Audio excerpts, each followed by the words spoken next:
said, you know, no thanks. Hi, everybody. Welcome to Bay Sunday. I'm your host, Frank Malico. We begin with the pitch as we always do. If you'd like to connect with us or have a show idea, we'd love to hear from you. Go to cbssf.com, click on Connect, and we'll get you all the information, links to our emails, social media, Facebook, Twitter, the works. Our first guests are from the Bay Area Women Against Rape. It's the nation's first rape crisis center, founded back in 1971 to provide 24-hour comprehensive service for survivors of sexual assaults and help for their family members as well. Here now to talk about BAWAR. BAWAR, there we go. Are their board members Fong La and Tori Norwood. Thanks for coming, you guys. Thank you very much. So nice to have you with us. Well, tell us, how did it all get started? 1971. So what happened was a woman named Olita Abrams, who lived in Berkeley, had a foster daughter who was raped at Berkeley High School. What happened was her daughter didn't receive very good treatment from the police, the hospital, or the judicial system. So Olita wanted to find a way to help other victims so that way they don't have to go through what her foster daughter went through. So while sitting at her kitchen table with two friends, they decided to create BAWAR, Bay Area Women Against Rape, to provide help to the victims of sexual assault and also their family. What we do is we provide counselors to be with the victims when they go to the police, when they're at the hospital, or when they go to court. Whatever the victims need, we provide counselors to be there with them.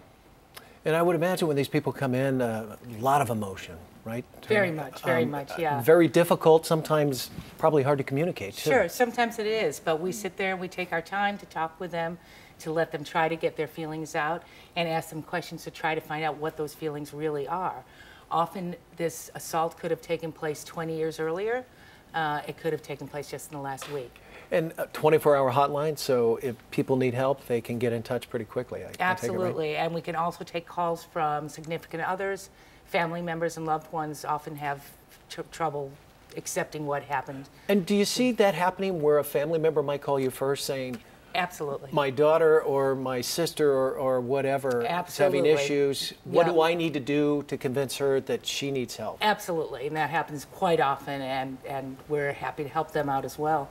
And give them the best advice that we can. Well, let's talk about the numbers a little bit. And the statistics are pretty staggering. 1 in 6 women will be sexually assaulted. 1 in 4 kids, which I could not believe. And actually men too. 1 in 10 men run into this as well. Absolutely. And I'd like to add too that we do have male advocates. Our volunteer advocates are an amazing group of people, just wonderful, compassionate people.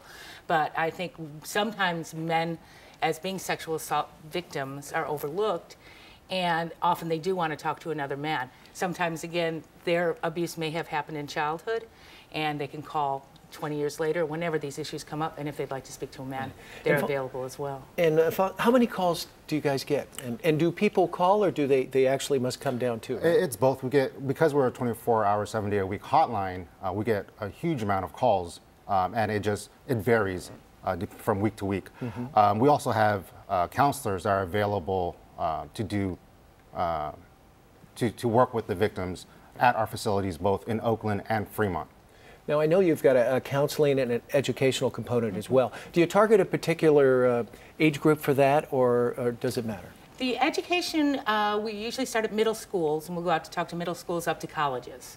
And I think that this is a really good time to start and to teach kids, you know, that they can say no about where they are touched by other people. Now, do you actually have people there that might have had sexual abuse, that have turned the table and are now trying to help others as well? Yeah, and I think that that's, I'm not going to say majority, but many of us are sexual assault survivors and trying to give back.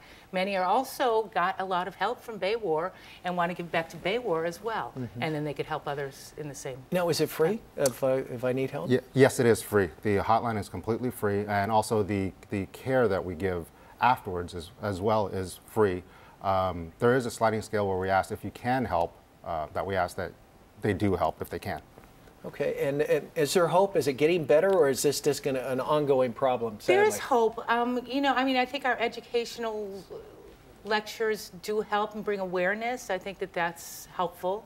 And certainly I think judges and the court system and police are being more understanding about this too. So yeah, I always say there's hope.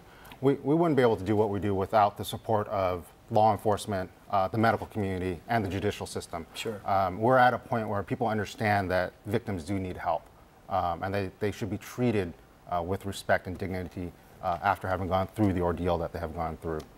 Well, Fong and Tori, we wish you all the best. Thanks for coming in and sharing with us, and all the best. For more information on Bay Area Women Against Rape, please visit their website, BAWAR.org. Stay tuned. More Bay Sunday right after the break. Did we do it?